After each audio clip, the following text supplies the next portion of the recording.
Psalam 8. uči nas da ne trebamo uvijek početi od svojih problema, nego početi od Božje veličine.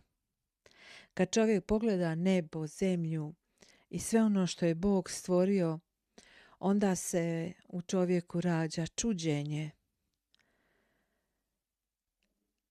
Kako je to svu tu ljepotu i veličinu naš dragi Bog stvorio. A onda sljedeća misao bude, kad je on tako sve čudesno stvorio i svime vlada i upravlja,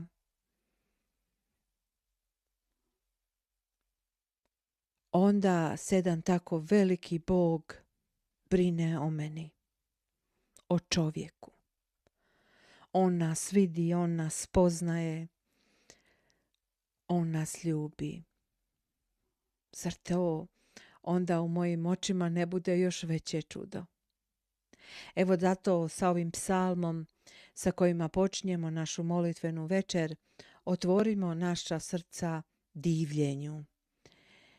I molimo ga za sve nas, za naše nakane, da vidimo ponovo kako naš život nije nekakva igra slučaja, mi nismo slučaj, mi nismo slučajnost, nismo slučajno stvoreni, postali, rođeni u ovome trenutku, baš ovdje gdje se nalazimo, nego smo čudesno stvoreni.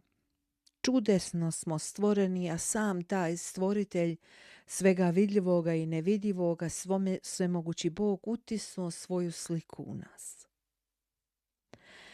Mi smo čudesno stvoreni, posve poznati, jer on nas proniče i poznaje, i savršeno smo ljubljeni, jer je njegova ljubav savršena ljubav.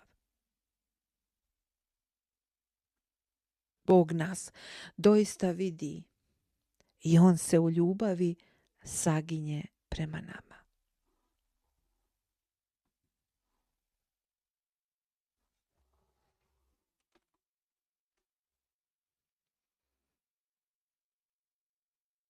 Jahve, Gospode naš, divno je ime Tvoje po svoj zemlji. Veličanstvom nebo nadkriljuješ. U ustima djece i dojenčadi hvalu si spremio protiv neprijatelja. Da postidiš mrzitelja i zlotvora.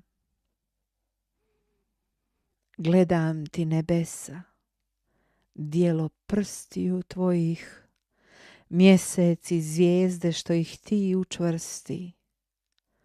Pa šta je čovjek da ga se spominješ? Sin čovječiji te ga pohodiš. Ti ga učini malo manjim od Boga, slavom i sjajem njega okruni, vlast mu dade nad dijelima ruku svojih, njemu pod noge sve podloži.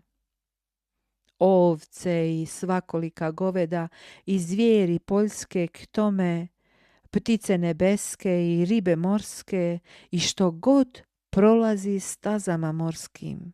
Jahve, Jahve, Gospode naš, divno je ime Tvoje po svoj zemlji. Divno je ime Tvoje po svoj zemlji.